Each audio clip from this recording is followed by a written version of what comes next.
Okay, welcome everybody to a different kind of video. It's like sort of a quasi year in review thing that we're doing halfway through January. Yeah, we want to take the channel in a little bit of a different direction and not focus so much on Let's Plays.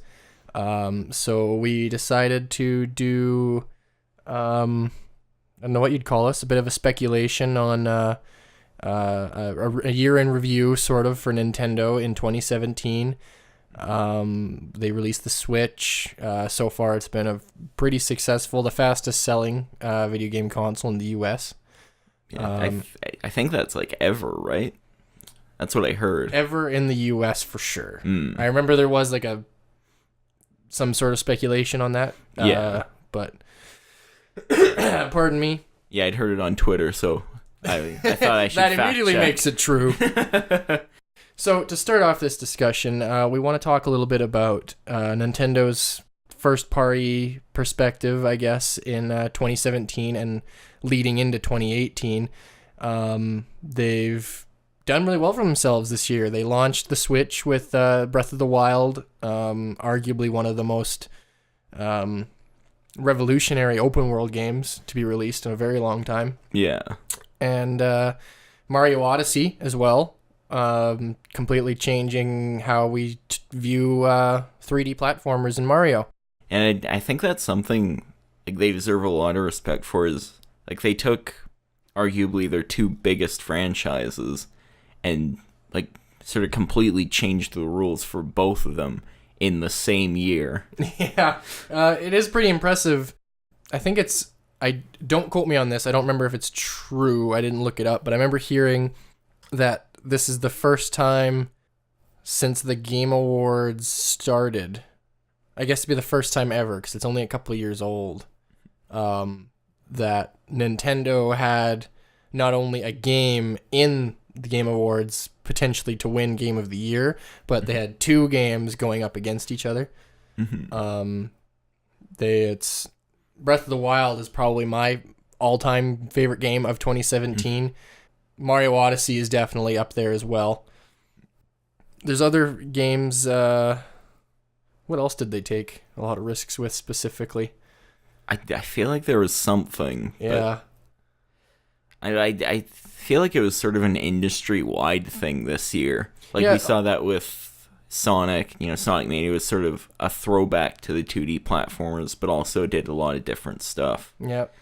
New Resident Evil, the new Assassin's Creed. Yeah. Assassin's Creed's one of the ones that surprises me with that as well. Yeah, like it was just a really cool, super creative year for AAA games, which was nice to see for a change.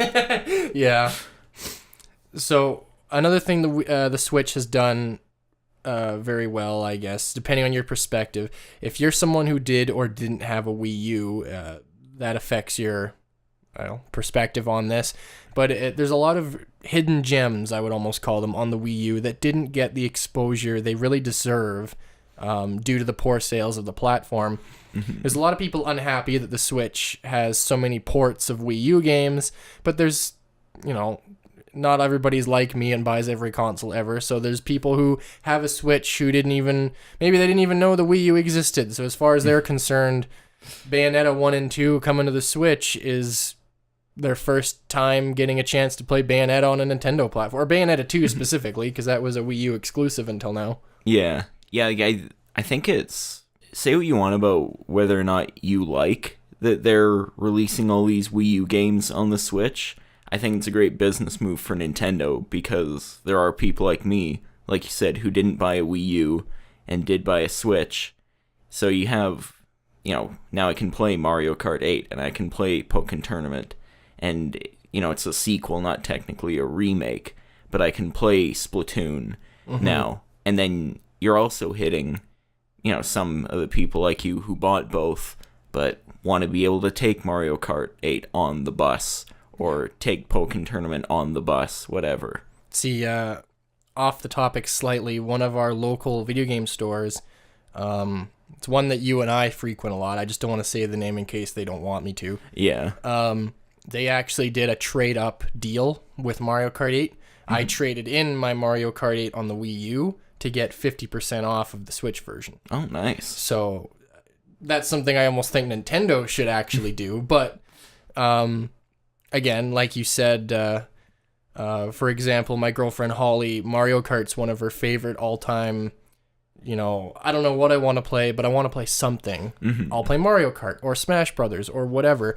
Right. And she loves Mario Kart 8, and she plays it on her Switch all the time. And because I guess you could say double dipped, because I did buy it on the Wii U originally, I get that option of playing it with her online, playing it locally with my friends. And because we have, between her and me, 2 Switches and 2 copies of the game, we could have LAN parties with our friends. And I think bringing the Wii U titles forward into the Switch, the pros far outweigh the cons, just because of not only are you reaching to a wider, I wouldn't say a wider audience, but you're reaching out to people who didn't even have the previous platform, so they couldn't, even if they wanted to, they couldn't play the game. But the Switch seems to appeal to so many people. I work specifically with 4 people who have not bought a Nintendo console since the GameCube. All of them have Switches. So to the people out there who assume that the 10 million, whatever it is, Switch sales are the same people who bought 12 million Wii U's, it's not. Yeah. And I think Nintendo 100% understands that, so they're bringing these games forward, because even if you don't do what I do, or have done rather, and double dip on the game, for you it might be a new game you've never played before. Yeah, so, exactly. I have the Bayonetta 1 and 2 collection thing on the Wii U.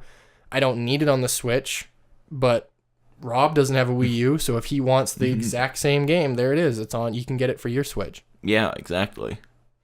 Something else we should talk about is the release schedule for Nintendo this year. 2017. It's 2018 now. Yeah. You can tell they've learned a lot from the Wii U's failure, and one of the biggest things that they've changed is the consistent content being released for the platform.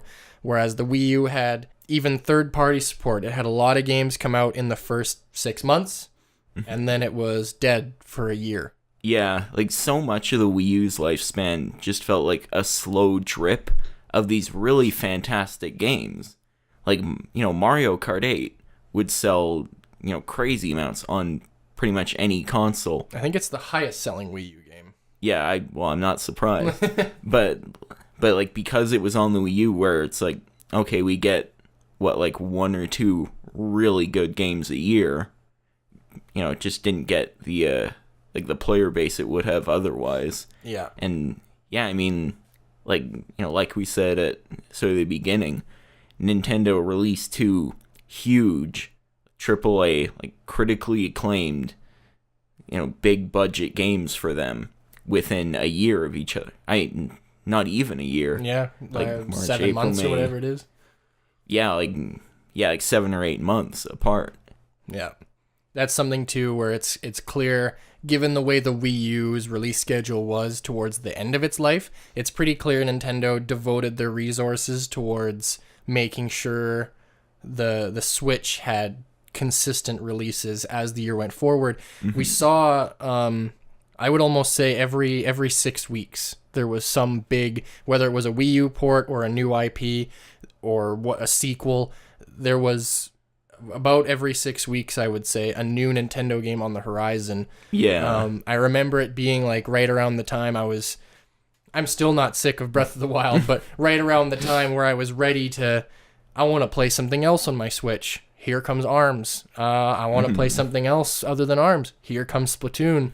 So on and so forth. Mario Kart, I think, was the next one, but so on and so forth. You can tell they put a lot of effort into their release schedule across 2017, and that only benefited them, because even now where the release schedules are starting to slow down, now they've gained that momentum with third parties and indie devs that if you want something else to play, well, if you haven't looked on the eShop in a month, there's 50 new games out there for you to play. Yeah, the conventional wisdom is always, you don't buy a console at launch because the lineup doesn't get good for a year or two. And, Nintendo released Breath of the Wild at launch. Yeah. And within the first year, there's, like you said, Splatoon and ARMS and all these great Wii U ports and Mario Odyssey. Like, it's crazy what they've done. Yeah. Something else, I guess, in that regard is Nintendo's become one of their big AAA games this year, I suppose, would be Mario Rabbids Kingdom Battle. An unexpected... it's funny, I remember before E3, there was all these leaks about the game existing. Yeah. And nobody believed it was real. I'm one of the people that thought, no, that... I can see Nintendo doing something like that, but it's one of those things where I would expect Nintendo to make the game, and Ubisoft gave them permission to put Rabbids in it. Yeah. But every leak was talking about how it's a Ubisoft game with Mario in it. And it didn't feel right because historically, especially with Mario, Nintendo has never handed it out to someone like Ubisoft before, to my immediate recollection. So when it got announced at E3, I was equal parts surprised and skeptical. Yeah, like, I think a lot of people, I know I did, assumed it was going to be basically on the level of, like, the Mario and Sonic Olympic games. Yeah. Yeah, I was surprised to see it basically Nintendo's XCOM. Yeah. I haven't personally played it, but I've watched a heck of a lot of Let's Plays of it and reviews and whatever. It's on my radar as a backlog of a game I want to play someday. But it's definitely something... I like strategy games, and I like Mario. I really don't like the Rabbids, but there's something about the way Ubisoft did this game, where the Rabbids don't seem too overbearing for me. Yeah. They seem a little bit more tamed. It definitely seems like Ubisoft made it to be a Mario game, but here's the Rabbids. I think that is what they had to do, because Mario's, like, such an iconic whole, like, franchise. If they just had it be like, oh, we got the video game minions, and also Mario's along for the ride, whatever, like no one would have had any interest in it at all. Yeah. This also isn't a Switch game, but I wanted to mention, I guess this video is kind of to a point Nintendo general. Metroid Samus Returns is another fantastic first-party IP of Nintendo's that got released this year that nobody, I think, really expected. There's been every single E3, everybody's always, oh, they're going to announce a new Metroid. Oh, I hope they're going to announce a new Metroid. Yeah. And nothing ever happens. And I remember seeing a YouTube channel. Again, I don't want to... I know the name, but I don't want to say it just in case there's some sort of issue. But the YouTube channel got popular during the Codename NX days and rumors and speculations as to what it was going to be, blah, blah, blah. And so after it became the Switch, the channel shifted to more of what games are coming, so on and so forth. And the same insider information they had that they talked about was that we were going to get announcements for 2 Metroid games at E3 instead of none or one. And immediately, the same source that told him this was the same one that told him that the NX was basically going to be what the Xbox One X is in terms of power, and Nintendo was going to join the hardware game again, and blah, blah, blah, which turned out to be completely bogus. Yeah. So I didn't put any faith or belief in it at all. E3 comes around, and we get a reveal for Metroid Prime 4, and then less than an hour later, there's a video of Reggie playing Samus Returns, and by the way, it comes out in 2 months. Yeah, like, they were so nonchalant about it. Like, they have this big sort of fanfare just teasing Metroid Prime 4, and then they go to the treehouse, it's like, oh, here's Reggie playing the new Metroid game that's coming out, whatever. Oh, yeah, it's a 2D side-scroller like everyone wants. Anyway. Yeah, on a side note, I remember an interview with Eiji Onuma and Shigeru Miyamoto where I believe it was like asking them 100 questions in a minute or something like that. It was like a quick thing.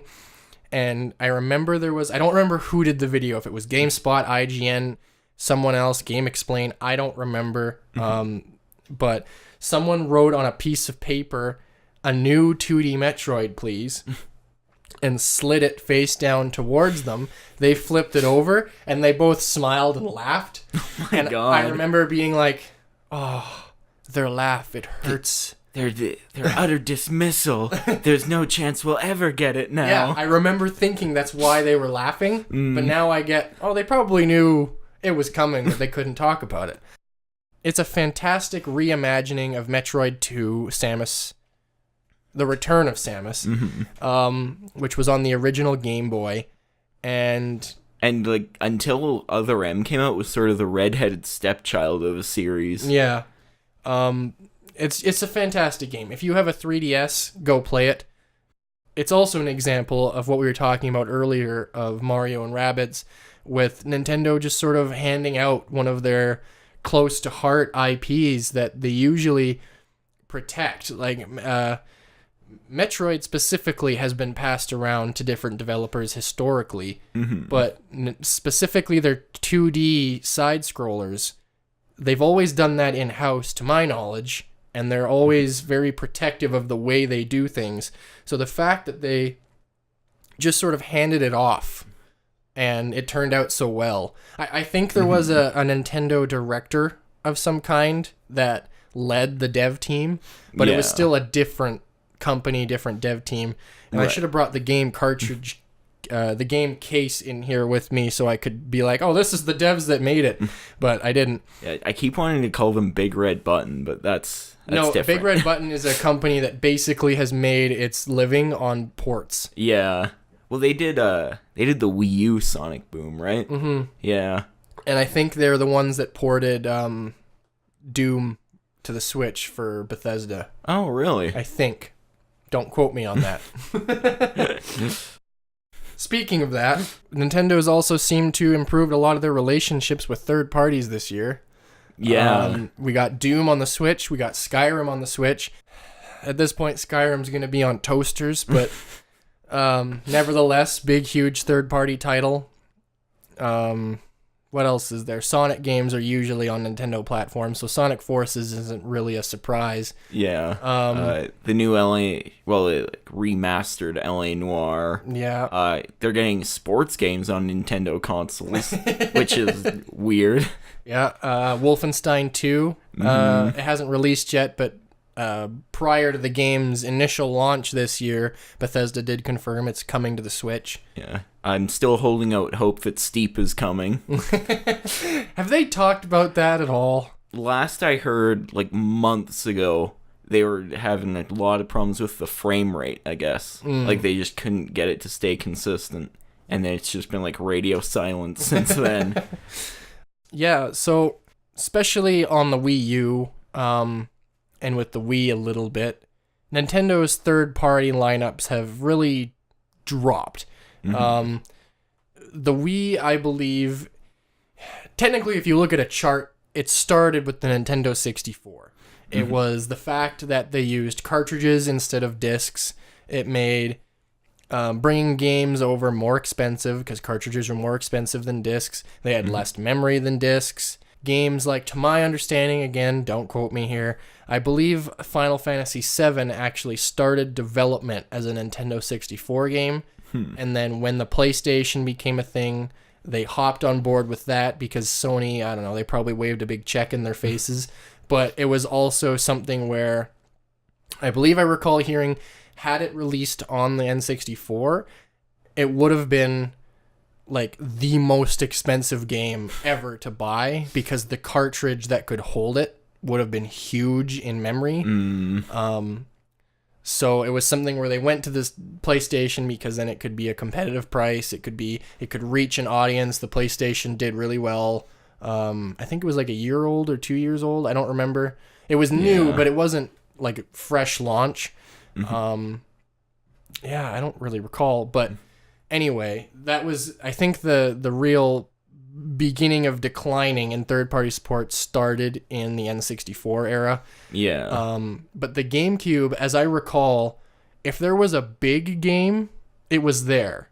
Like, I don't recall a Call of Duty ever being around back then, but Medal of Honor was one. Yeah. If it was on the PS2 and Xbox, it was also on the GameCube. the Lego Star Wars games, they were on the GameCube. If there was like a big, hugely successful third-party franchise, it was there. But if you had a smaller dev team, a smaller production value or anything like that built a game, it almost always went to the PlayStation 2 because of its huge install base. Yeah. And then when you reach the Wii, the real problem there was the hardware. It was too weak. The Wii's sales numbers were so high that companies like EA want Mass Effect on it.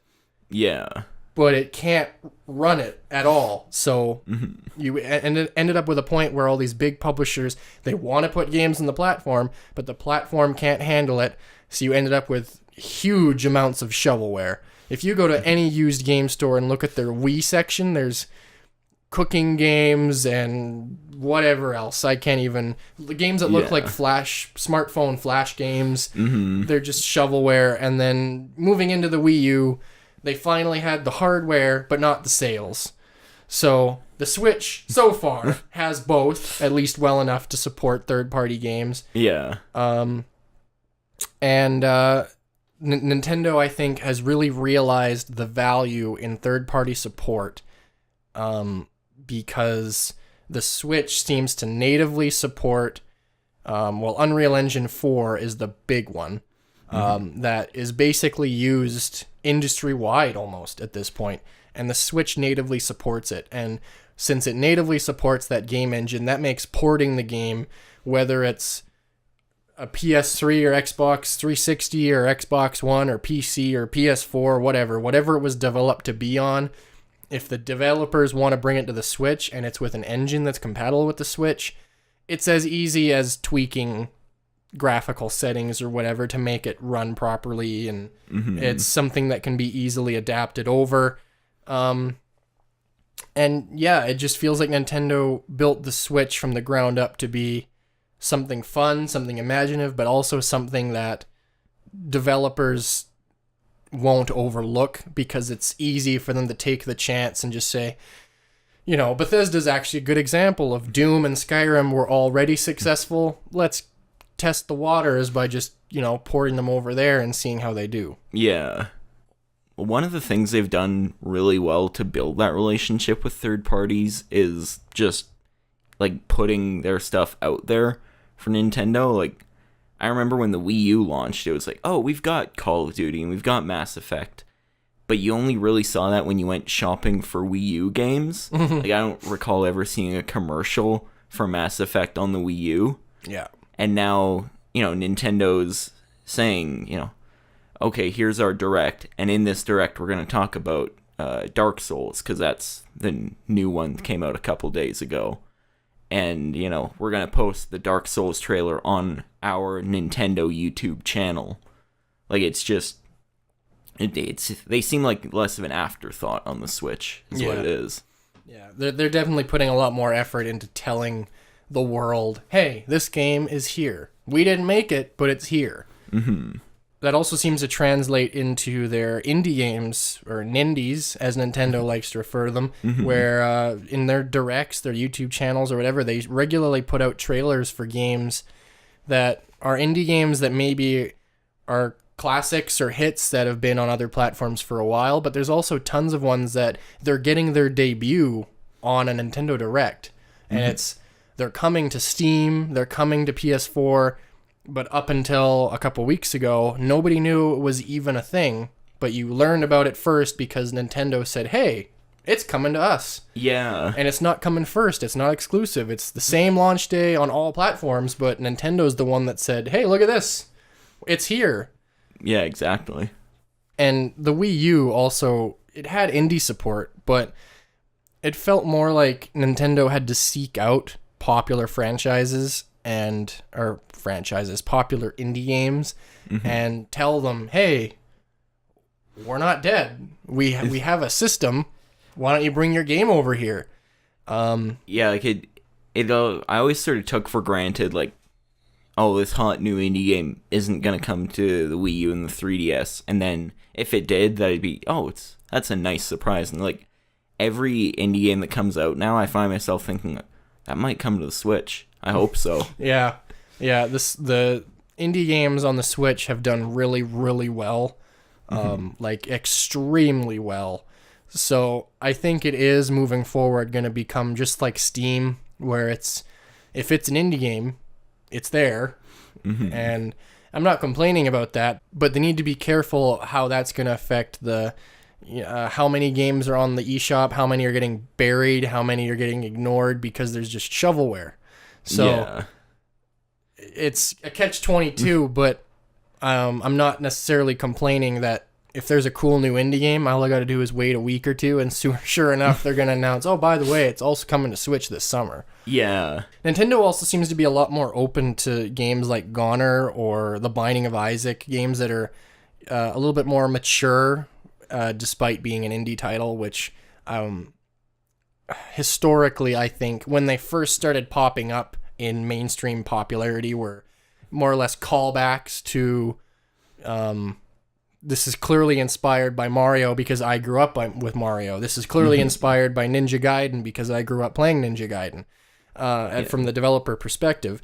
And I feel like Nintendo historically has sort of handpicked on the Wii U the developers they sought out to ask, hey, bring your game here, or the games they pitched a little money into the development of so that it would come to the Wii U. They were always more of the more family-friendly oriented sort of titles. And I feel like Nintendo is trying to move away from that image by allowing developers, indie or third party, whoever, to bring their game, no matter what it is, to the Switch, as long as it's a game that meets, I don't know, quality standards, I suppose. Yeah, and I think like that's sort of getting them more in touch with what a lot of people in the indie game community want. Is, it's great to have stuff like, Shovel Knight, where it's like the kind of game Nintendo would make, but I like having stuff like you said, Goner and Binding of Isaac, where it like gets into a little different themes that Nintendo and games in general didn't really touch on for a while. The Switch also seems to feel a lot more connected to how the way indie games should be executed, might be the word. Indie games naturally feel to me like something that benefits by being on a handheld, something you can just pull out, play, go through it a little bit, and then turn it off, play again later. It always felt sort of, not surreal, but bizarre to me to go down to my $2,000 gaming PC and queue up this 16-bit platformer, Not that there's anything wrong with that. I've done that more than a few times. I just mean that the Switch feels a lot more like these games were meant to be here because they're just fun, and you play them for 20 minutes and then you're done for a day, and here they are. They're ready to go whenever you want to go. Yeah. And wherever you go. It also seems to be a lot easier for indie game developers and third-party developers to port their games over. Nintendo's really stepped up and offered their help and support towards getting these games on the Switch and running and meeting their deadlines. Yeah, from what I've heard, like just from quotes from indie developers, like Nintendo's just like massively improved their dev tools. Like I think it was the developer of Super Meat Boy was saying it took like 2 days to port the game to the Switch. And I think that's like what we touched on when we talked about third-party titles. Nintendo's just like really trying to build those relationships and make things as easy as possible for third parties and indies. So given the success Nintendo's had with reclaiming third-party support and getting all these indie titles over, I think they really need to be careful, like I said earlier, about the eShop not becoming too cluttered and having all these like great games buried beneath all this shovelware. That's a problem I really have with Steam, and I think in order to prevent that from happening, Nintendo really needs to do some sort of update to the Switch's software to change the way the user interface operates for a lot of their apps. Yeah. Especially, they keep talking about how they're going to bring YouTube, Netflix, these Hulu, these video streaming apps to the Switch that all the other console platforms all seem to have, on launch day. One thing I'm concerned about with that is having all these extra apps that aren't just games where are they going to go on the home screen, and will I have to shift through them to get to the games I have installed on my system? Yeah, like that's. I mean, like I said, I don't have a Wii U, so I'm not exactly sure how the UI was on that. But one of the things that really irritates me about the 3DS's UI is, you have, I mean, at the top you have like some parental controls and shit like that. I don't Shit we don't pay attention to. Yeah, but then, in the middle where you have all the games that you've downloaded, you also have like all your apps and system settings and the eShop, and like it just becomes kind of a chore to scroll through unless you take the time to rearrange it yourself. Yeah, that's something where I think they could do a little bit with the way the 3DS did it, with you can actually move the icons around and do your own little sorting. That could be an easy way for them to prevent it, by giving you the option of, I'm going to put my games on the left, I'm going to put my streaming apps on the right, and down the middle is going to be my browser if they ever do one, like stuff like that. Yeah.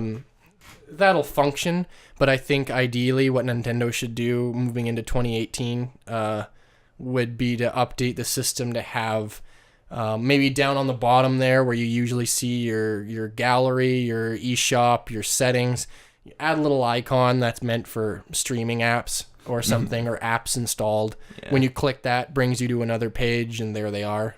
Well, or even, just, they could completely eliminate the need to go to a different page, have a setup sort of like Netflix even, where you have like, here's your row of games, then you can scroll down, here are your streaming apps, here are, settings, that kind of thing. Mm.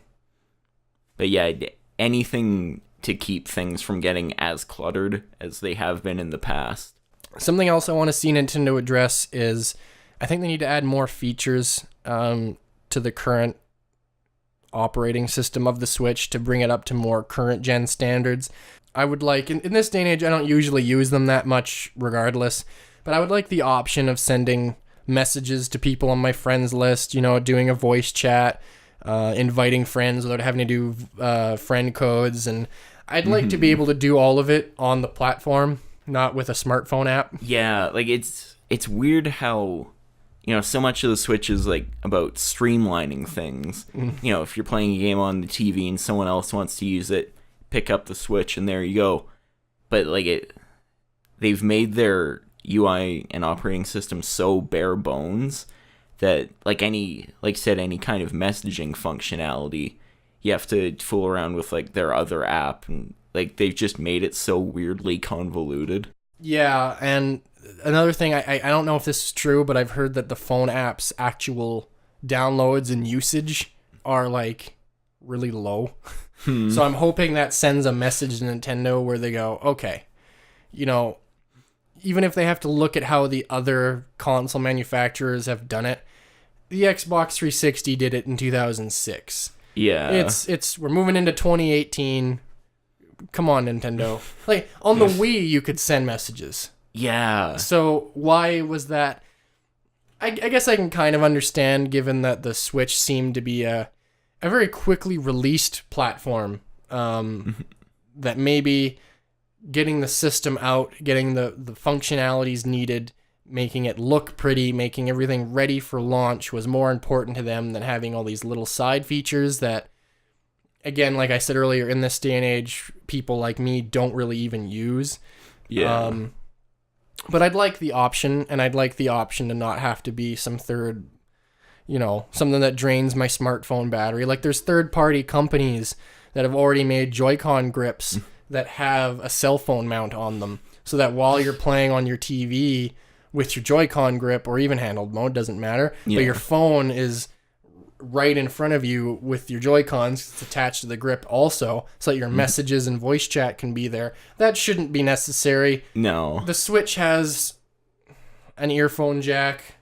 I'm sure on a hardware level, there's probably something that can be done through the USB in the dock or something, or maybe even the earphone jack has the third ring for the microphone. There's things that can be done, I'm sure, and I'm hoping they, moving forward, address it. Yeah. Going back a little bit to the eShop, with more and more titles coming out, it will become a cluttered mess as content continues to roll out. A lot of people don't like the way the Wii U's eShop was set up. I'm actually personally one of the people who preferred it over how the Switch currently does it. And you didn't have a Wii U, Rob, so the basic breakdown is, if you don't know, as you scroll, you went on the homepage of the eShop, the newest releases would be displayed right in front of you. As you scrolled down, you'd see a tab that says Virtual Console. You click on it, and it has actual pictures of a Game Boy Advance, a Nintendo DS, a Super Nintendo, a Nintendo 64. You click them, and then it just brings up a list of all the games for that platform that is on the Virtual Console for the Wii U. Back to the homepage, if you kept scrolling down, there'd be indie games, and there'd be tabs for new releases, greatest hits, so on and so forth. And of course, the Wii U's actual games that were downloadable were also on the eShop, and they had their own little tab. I think following something similar, moving forward into the eShop on the Switch, is a good way to avoid it. Even now, if you decide, I'm going to go on there and buy Zelda. If you're someone who wants to buy purely digital games, so you went out today, you bought your Switch, you bought a memory card, you put it in there, and you decided, I'm going to buy Zelda. I've heard good things about that game.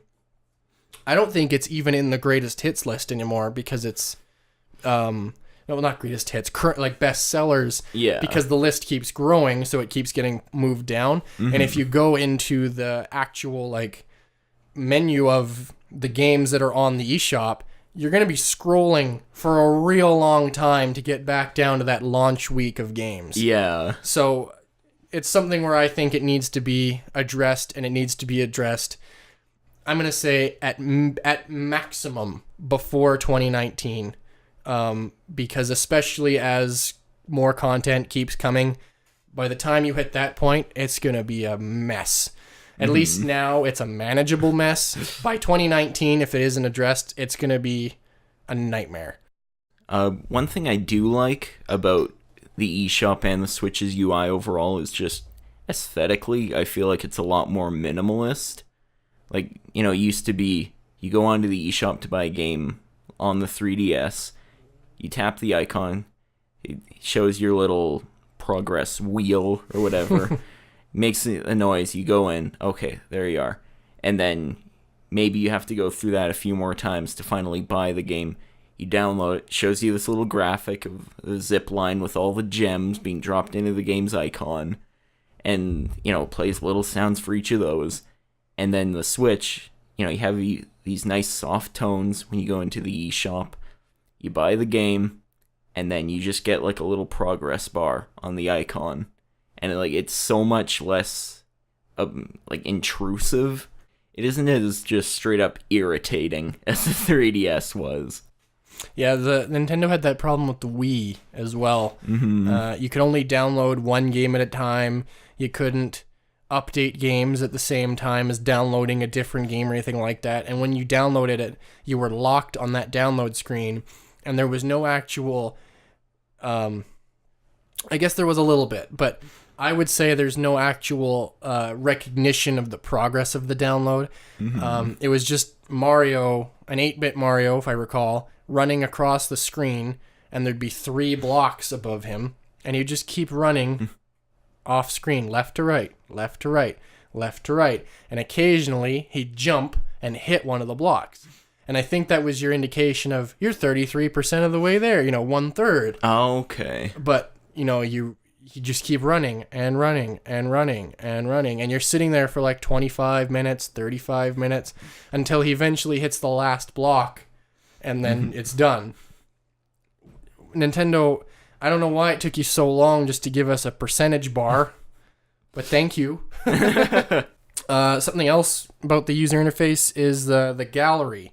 I don't know how much you, Rob, you use the screenshot function, but I use it quite a bit. I quite enjoy the ability to do that in games, and especially sharing it with Twitter. I think that's really a way Nintendo has embraced social media in a small sense of you take a screenshot, or you take one of those like 30-second clips of video you can do now on some games, and you can go in your gallery, click on it, you can add some filters, tweak it, whatever you want to do, and you can just hit share. And Twitter, Facebook, I think Instagram, don't quote me on that. The only one I use is Twitter.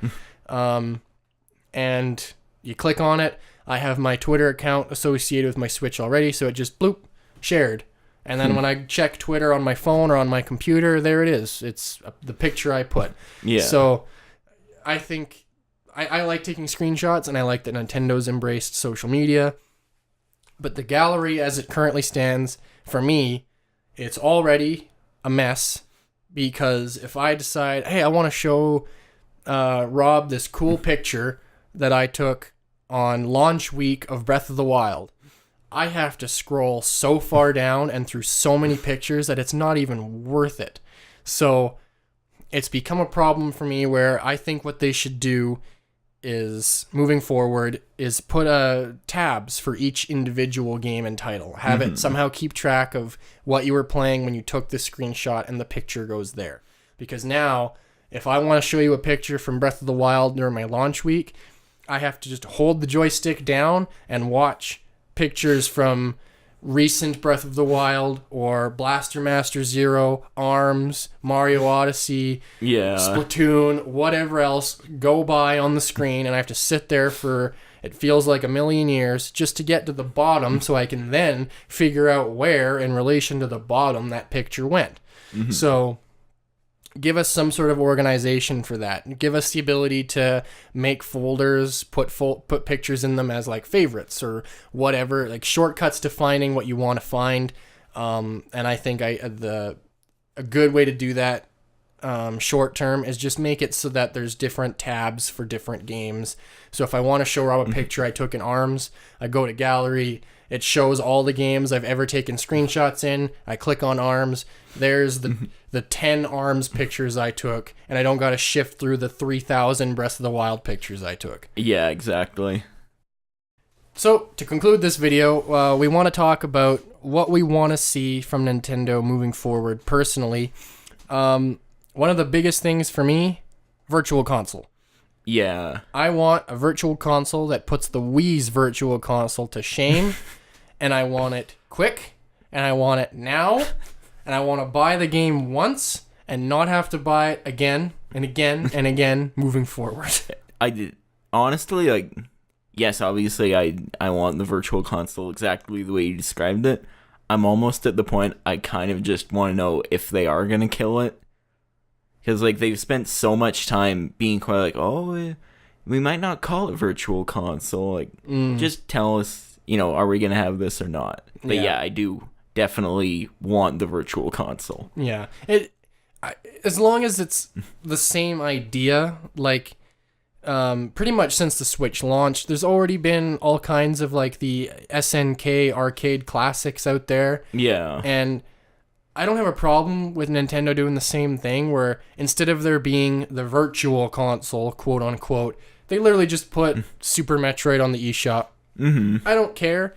When I say I want Virtual Console, I mean I want a library of the classic games that rivals what the Wii had for the Master System, the Genesis, the NES, the SNES, the N64, the ColecoVision. I don't even know if that was on there, but I wouldn't be surprised. Nintendo had so many classic consoles, Atari, Commodore 64.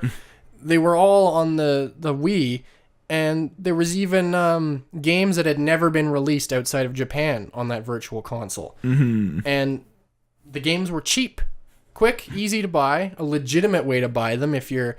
I personally don't condone the use of emulators, and making these old games like dirt cheap is the easy way to get some extra money from consumers, makes people like me not feel like I'm stealing from you. It's a win-win scenario. So I honestly think the Virtual Console will come. I think it'll be 2019. I want them to acknowledge its existence. I want them to talk about it. I want them to tell us what they're doing, why they're doing it, so on and so forth. Yeah. The reason why I think 2019 is I think they're going to wait until the summer to talk about it and acknowledge it, because they're going to wait until the craze for the SNES and NES classics have died down.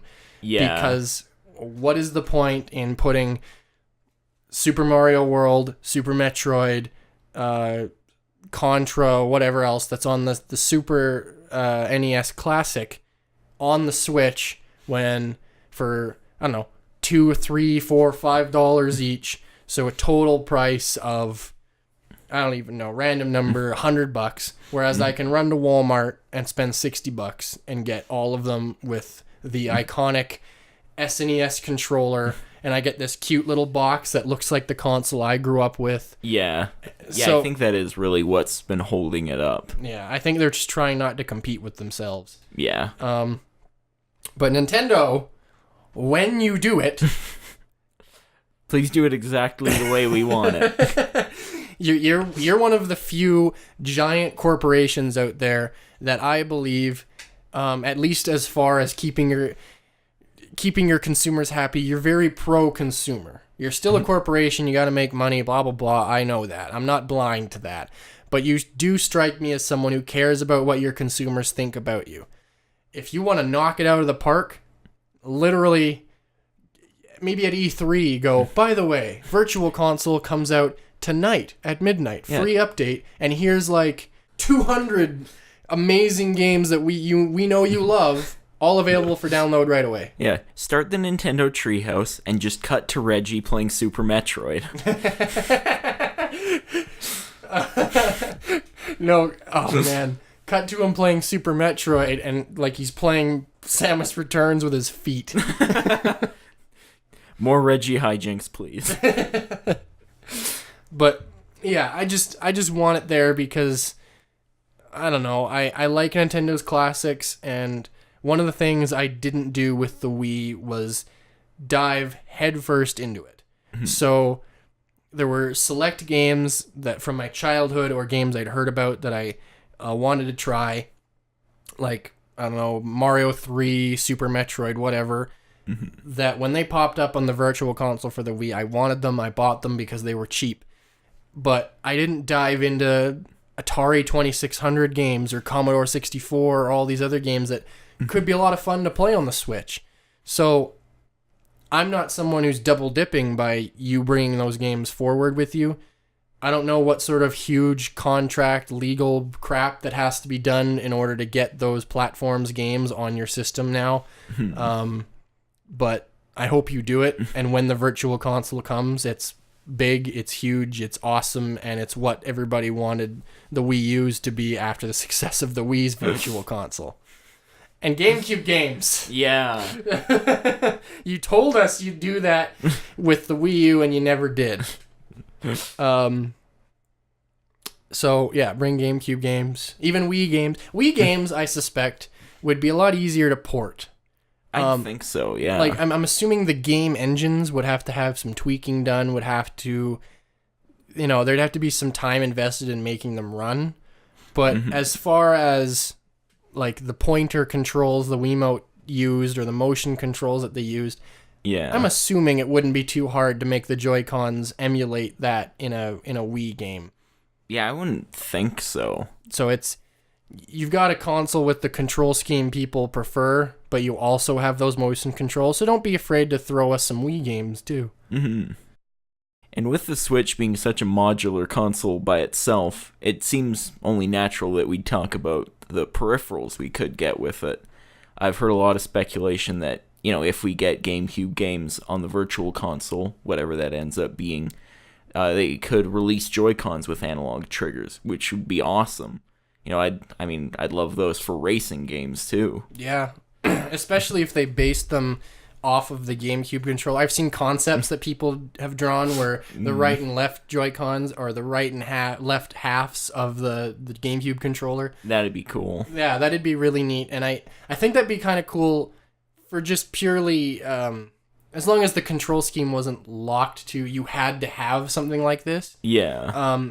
I think it'd be really cute to have Joy-Cons that are literally the right and left halves of a Super Nintendo controller or a Nintendo 64 or whatever, so that when those games come to the Virtual Console, you can have the illusion of that's what you're playing right now. I don't know how they do that with N64. Yeah, I was just... that's exactly what popped into my head. Like, do we have, like, two prongs on the right and one on the left? Make it even more difficult to use. Yeah, I think that analog triggers are... Honestly, I don't know why it's not an industry standard. I think for the most part it is. Well... It's just Nintendo's never really been too concerned with the industry standard, which is great. It gave us the Switch. That's true. Yeah, so maybe other peripherals I'd like to see, again, as long as the game doesn't require you to have them, would be something like, if you're playing a first-person shooter on the Switch, have something cool like what the Wii had, where you can put the Joy-Con, can maybe just connect it like you do to the grip or anything like that, but you connect it to an actual toy gun that can give you that sort of like more engaging feel of your shooting people. But, you know, what first comes to mind is something like a WarioWare game or Mario Party having mini games. They could do things where if you gotta shake the Joy-Con to make a milkshake, but the way you shake it is you have to shake it sort of like how you would if you're making like a margarita or something, and you gotta throw it in the air and it spins and you gotta catch it and keep going or whatever, toss it between your hands. They could make like a toy little milkshake cup or whatever that comes with the game just for the sake of like, hey, this is a novelty. But don't make peripherals like that you have to use. Make it so that the Joy-Con itself can be used for it without this peripheral. But I just think that those types of things are cute and unique. I know you have, what is it, NHL? NHL Slapshot on the Wii. Yeah, it came with something, didn't it? Yeah, it's just this like little black plastic hockey stick, and you slide the remote into the shaft, and then the nunchuck on the butt end, and then like to control the game, you like swing the remote around like a stick. And I mean, it's not a huge deal, but I feel like those little things do help to make games like that more immersive. And I mean, the Switch, like the Wii, is pretty much the perfect console for that really out there stuff. Yeah, I'd like to see them use a lot more of that. Like, give us a game like Wii Sports, and you know, throw some tiny little tennis rackets or something out at stores just so you can have that cute little thing when you're playing a game with your nephew or your kids or whatever, just for them to enjoy. But don't make it so that you have to have it. Make it so that you can still just swing the nunchuck or the Joy-Con.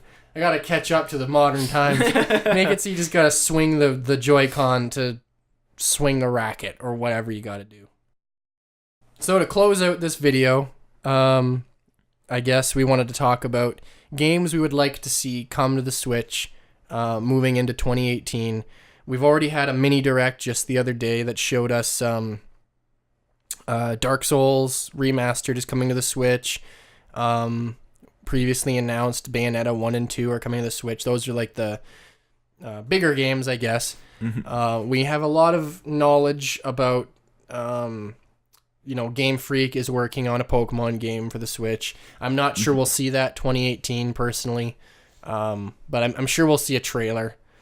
Metroid Prime 4, again, I don't think that's a 2018 release. Yeah, I'd be surprised. Yeah, but nevertheless, what games, third party, first party, abandoned first party franchises you want to see a revival? What is it? What games do you want to see come to the Switch in 2018, Rob? I think it's interesting that you specifically mentioned abandoned first-party games, because that is like a big thing that I want. Is, you know, now that Nintendo's shown they can sort of breathe new life into their established franchises like Zelda and Mario, I'd love to see them pick up some of the ones that have sort of fallen by the wayside. Like, I mean, you've heard me harping on this pretty much since the Switch came out.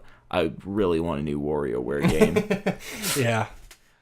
Yeah, I'd like to see like Mario Party, whatever it was, 10, whatever it was on the Wii U. It's like not fun. They took away so much of what made them fun in the first place. Like the mini games are the core of let's have a fun time. Yeah. For some reason, even the mini games not very good. But they did you ever see it play it, look at it. I think I've seen like footage from a few of the more recent Mario Party games, and they all just sort of meld together in my head. Yeah, like if they're gonna do another Mario Party, which inevitably, I mean, they kind of have to. Yeah, I want to see them do something different with it. Like, there's only so much you can do with that type of formula, but I mean, give us a reason to want another one. Mm-hmm. As for games I'd like to see coming in 2018, a lot of them is ports from other announced games. One big one for me being that I'm a huge Dragon Ball fan. I want to see Dragon Ball Fighters or Fighter Z, whatever you want to call it. I want to see it come to the Switch, especially if I think they already have, but especially if they release a Joy-Con or a peripheral, a Pro Controller, or anything like that has a D-pad or anything like that. The Switch is, for some reason, I feel it's perfect for fighting games. Like, I haven't, and we mentioned earlier that there's some SNK arcade classics on the Switch eShop. Yeah. I haven't personally played any of the, like, King of Fighters or anything like that that's a fighting game that's on there. Mm-hmm. But I feel like a fighting game on the Switch is just perfect. You're sitting on the bus, you're playing it, you're having a good time. It could be like the Mario Kart commercials where someone sits next to you and they go, "Oh man, I love that game." Oh, here, just hand them a Joy-Con and now you're both playing. Yeah. And it's, I don't know, I feel like that game, especially since it's the sort of anime art styles at large, they aren't heavy on hardware. They don't tax it, they don't weigh on it. I'm positive the Switch would run that game as well as any other platform. So I don't understand why it isn't on there. I think it's just because the game's development started before the Switch was the success that it is. So yeah, I'm guessing the game comes out the end of January. I'm guessing E3, Bandai Namco will be like, by the way, this November, the Switch version, right? Yeah. Because the rumor was like there was going to be, well, I heard it was 3 exclusives from Bandai Namco. Yeah, but I don't there know was if that's necessarily true. Yeah. But I mean, we've heard they're bringing Dark Souls, and I think that's all we've heard. Yeah. So hopefully it's a big year. Bandai Namco is also a publisher that has a lot of really good IPs with them. Yeah. So hopefully there's something special coming for the Switch. Another one, Capcom and Nintendo have had a huge history. Yeah. Especially if you go to that 16-bit or 8-bit era. If Capcom and Nintendo were like they were peanut like butter Virgin and jelly. Sega. It surprises me that Okami HD is not on the Switch. It feels like, I know you've never played the game, but yeah, the way it's structured is very similar to, like, say, Twilight Princess, in terms of there's some narrative thrown in, there's some progression on like a world map. Right. There's a town, you solve some problems, then a dungeon opens up, you go do the dungeon. That type of game, I feel, lends itself to what the Switch is very well. You could play it, you could progress for an hour, turn it off, you're done. Tomorrow, resume. It's a game they want to have come to as wide of an audience as possible, because they're trying to... The reason they keep re-releasing is because fans like it, but there isn't the mass appeal. So I think they keep re-releasing it because they're trying to bring that mass appeal so that they can maybe do a sequel or whatever. Yeah. It technically had a spin-off game that was on the DS. And Okami on the Wii sold very well, is my understanding. I could be wrong about that. So it just sort of surprises me that it's announced for, PC and PS4, but here's the Switch that could easily run the game, and it's not there. Yeah. Again, I think it's another case of the game's development preceded the release of the console, or the console was only a couple months old when development started, so that wasn't planned. Yeah. And I feel like it's something where a year later, 6 months later, whatever, we'll see an announcement. But it really surprises me. I guess in terms of totally new... Well, not totally new IPs, but totally new games from established franchises. Are there anything you want to see? Wow. Established franchises. where I was sort of going with that was like, I'm not sure in its current form the Switch would run it exactly properly unless there was some tweaks. But a game that surprised me this year was Assassin's Creed Origins. Ignore that was my phone. And I feel like open world games by nature lend themselves to a handheld very well. You turn it on, you go see what's on top of that tree. Yeah. Oh, my bus is done. Turn it off. Put it in your pocket. You're sitting in a waiting room at the doctor's office. Turn it on. Go do a side quest. You're done. Turn it off. One game I want to say, I hope my speculation is true about this. Correct me if I'm wrong, internet, but I think I'm correct on this. Final Fantasy VII's remake, I believe, is using Unreal Engine 4, which the Switch, as we said earlier, natively supports. Square Enix is one of the companies that really likes the Switch. They already have games in development for it there's demos of their games on the Switch. Yeah. Cloud Strife in Smash Brothers. I think that is the biggest clue that there is something happening.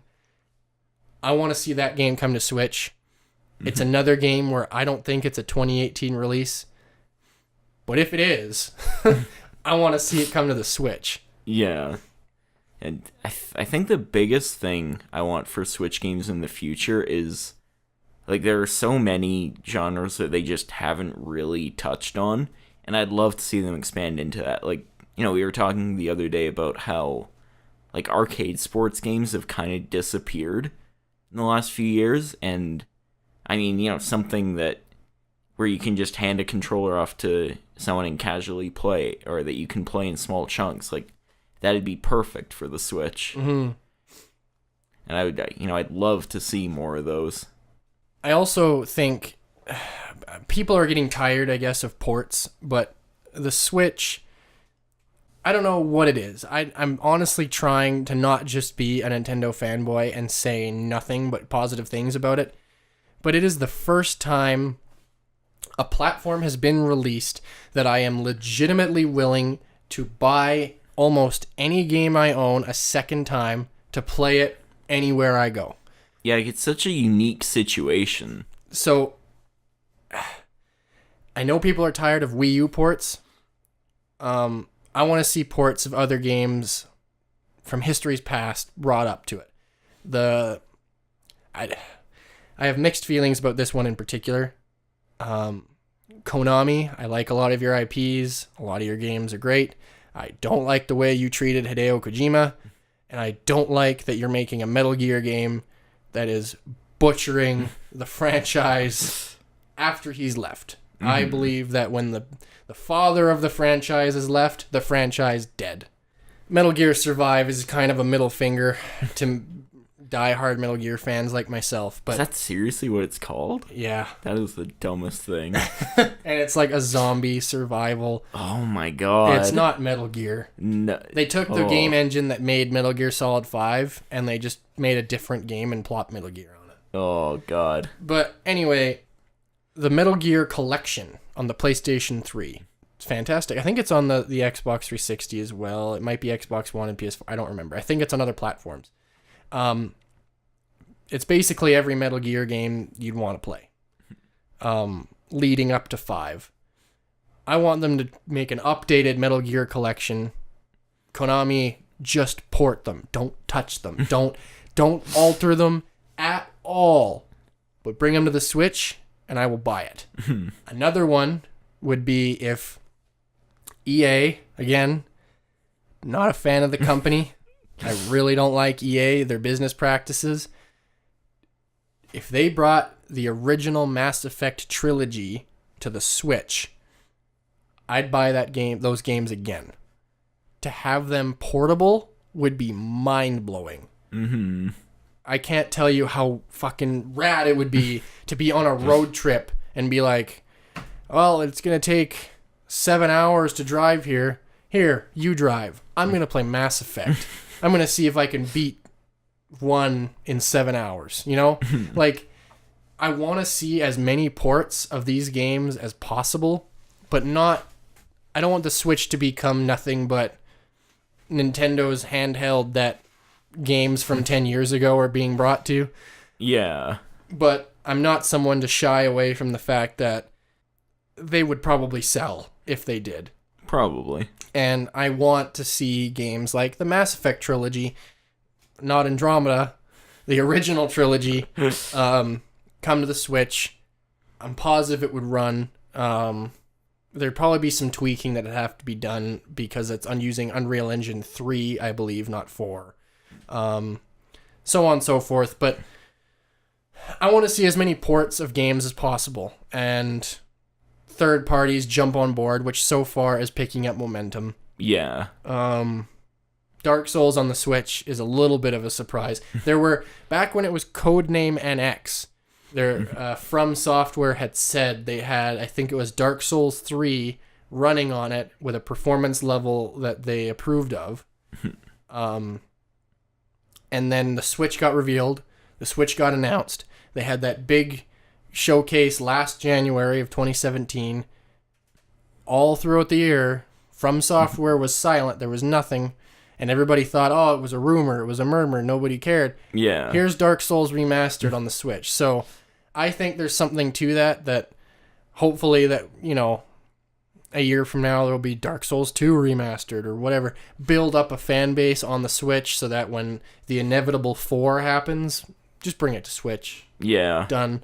I think Nintendo's had a lack of third-party support for so long that anything they get at this point in an established franchise that can build up a fan base so that these companies want to bring their games to the Switch in the future because, hey, Mass Effect Trilogy sold really well. Maybe we'll bring Andromeda over there and see if it's not going to be a financial flop for us. Yeah, maybe tweak it a little first.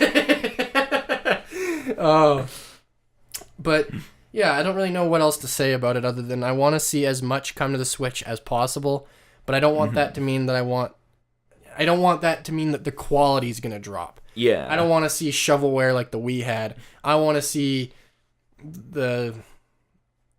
even the Call of Duties.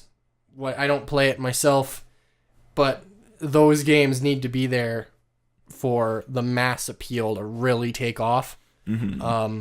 Granted, I think once Pokemon shows up, it's gonna go right back to you can't find a Switch anywhere. Yeah. Yeah, Pokemon on the Switch is gonna be crazy. I'll probably play it.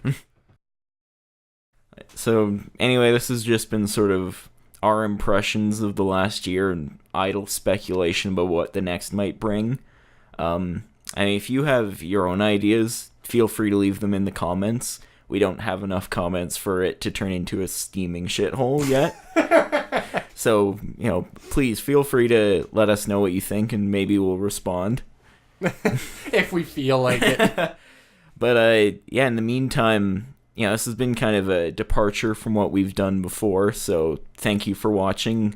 We'd love to do more of this kind of stuff in the future, especially if it's going to be something that people are into. And yeah, I guess stay tuned for the next year in the Switch and other consoles.